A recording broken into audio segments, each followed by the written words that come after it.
el socialismo sí funciona.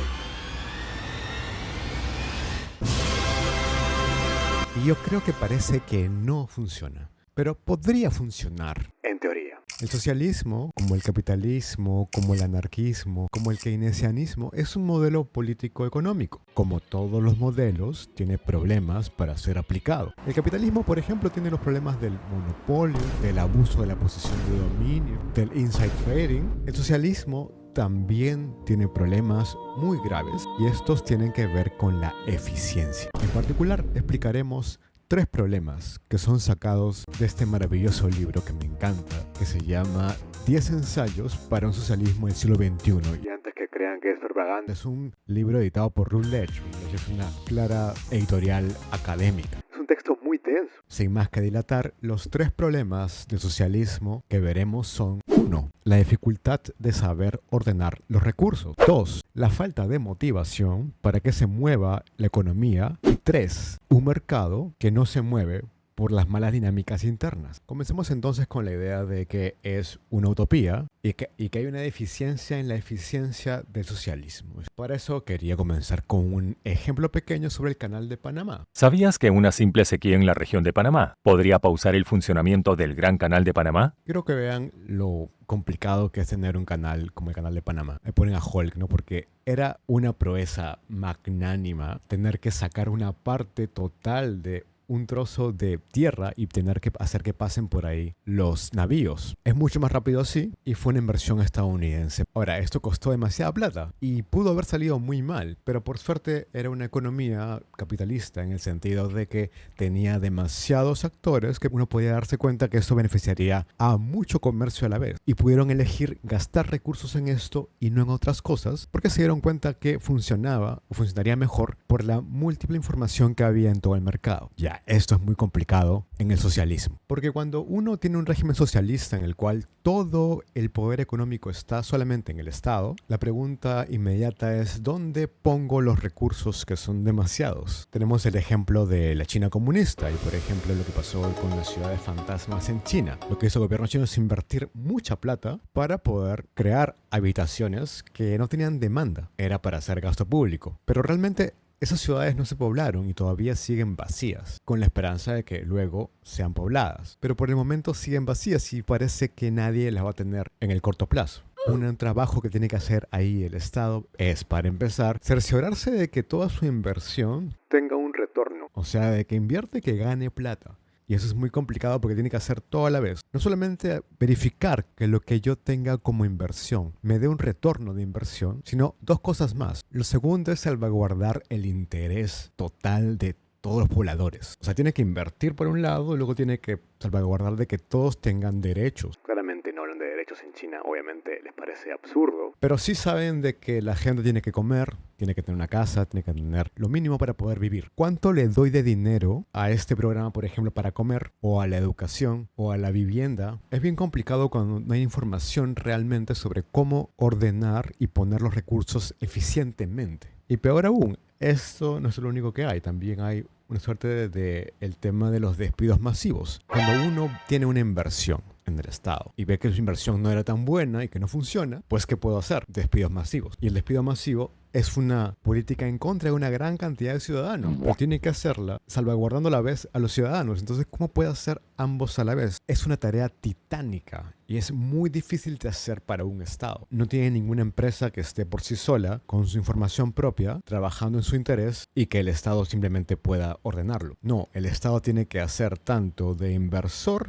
como de vigilarle que la inversión le retorne, como de vigilar que los trabajadores también funcionen, como también vigilar que la gente haga su trabajo. Es demasiados recursos que tienes que vigilar a la vez. Eso es que el Estado se encargue de toda la economía a la vez. Vamos a ver este video que explica un poco el asunto de los aldeanos. Importante para los comunistas, ya que si bien es cierto que los autores comunistas han hecho hincapié en la clase obrera, han sido conscientes de que el campo es un tema que se debe tratar y darle solución para poder edificar una sociedad realmente socialista y colectiva.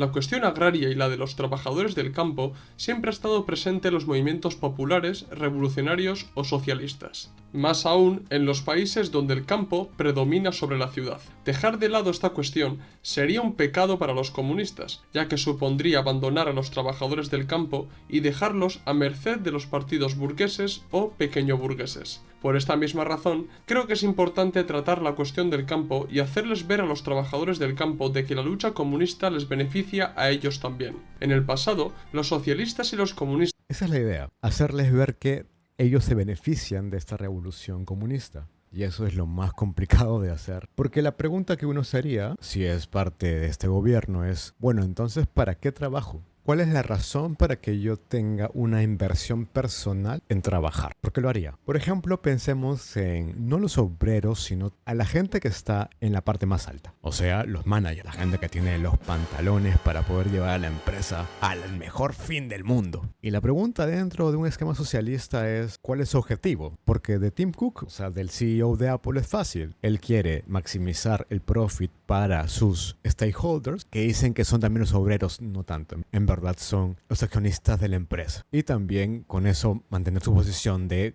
CEO de Apple. Pero ¿qué hace una persona que es manager en un sistema socialista? ¿Le hace caso a su búsqueda de lucro? ¿Le hace caso a los obreros? ¿Le hace caso al Estado? ¿A quién le hace caso? Y eso es lo complicado de poder ordenarse. ¿Qué motivación va a seguir? ¿La suya? ¿La del Estado? ¿La de los obreros? Porque todos son stakeholders que tienen ideas contradictorias sobre qué se debería hacer. Y eso es nada más con los managers. Si hablamos, por ejemplo, de alguien como son los obreros, lo que decían los socialistas es que la conciencia de clase haría que el obrero actúe y sea alguien de bien, que participe y se faje por su empresa dentro del sistema socialista.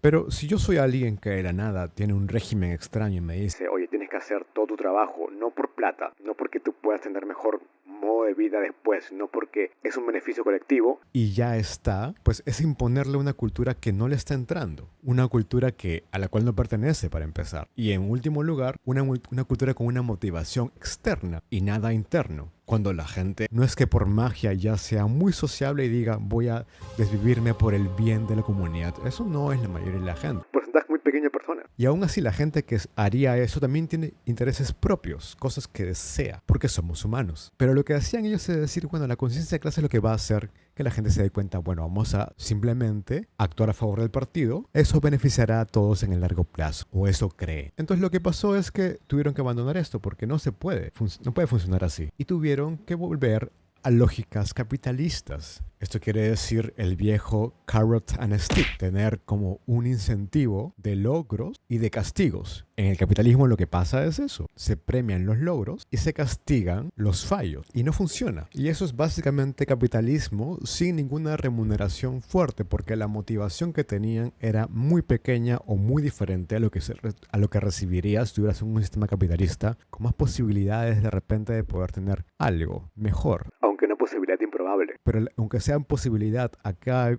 era imposible tener más que los demás. Entonces volvieron a lógicas capitalistas sin los beneficios del capitalismo. Entonces no funciona. La gente comenzó a hacer las cosas o no hacerlas. Y por último, la tercera idea tiene que ver con el tema de la información. Vamos a ver esto brevemente, que es un pequeño video sobre cadena de suministro. Quiero que vean acá lo compleja que es la economía. En este caso, la cadena de suministro tiene que ver con cuando uno puede producir muchas cosas a partir de obtener materia prima, transformarlo en productos intermedios, transformarlo luego en productos terminados, luego vender eso, distribuir eso y luego finalmente que la gente lo consume y luego lo deseche. Y con suerte tendría que ese desecho reciclarse. Pero eso es mucho pedir. En todo caso, el tema está en que es una red compleja de diferentes empresas que van coordinando para que todas al final logren que el consumidor tenga su producto en su casa. Pero eso es muy complicado de hacer. Y esto es justamente lo que pasa con la economía soviética. Yo lo llamo una incapacidad de adaptarse. Es un mercado poco dinámico porque la información y la innovación no están presentes. O sea, hay información, sí, pero es complicado de llegar a ella para poder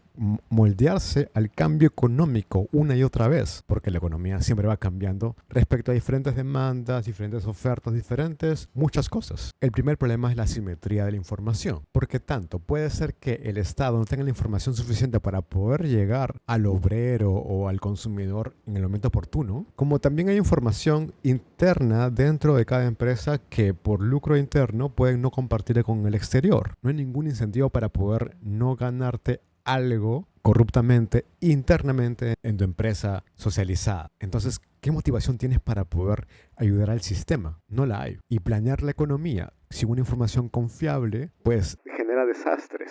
Y el otro asunto es el problema del emprendedurismo, que ya no podría existir porque no hay iniciativa privada, porque no hay ninguna motivación para hacerlo, como decíamos antes. Entonces, ¿cómo va a haber innovación? ¿Cómo va a haber cambio? ¿Cómo va a haber un incentivo para que la gente cree cosas nuevas y mejore la economía del país si es que no hay ninguna motivación externa? Porque tener iniciativa por conciencia de clase me parece que es bastante utópico. Y lo que la gente busca es mejorar su situación social actual. Por un tema de estatus, por un tema de que las personas son bastante imperfectas. No son dioses que están ya pensando en vamos a hacer lo mejor para la comunidad. No, la gente actúa usualmente más que nada por cultura, por su propia cultura, no por una motivación intrínseca en que el humano tiene que ser mejor así. Ahora, todo lo que he dicho de acá tiene que ver con la eficiencia del mercado, pero en realidad al socialismo no le importa ser eficiente ganando dinero. Lo que le importa es ser eficiente en cuanto a temas sociales. No busca riqueza absoluta, busca que cada persona viva dignamente. Y eso es diferente al fin capitalista de acumular lucro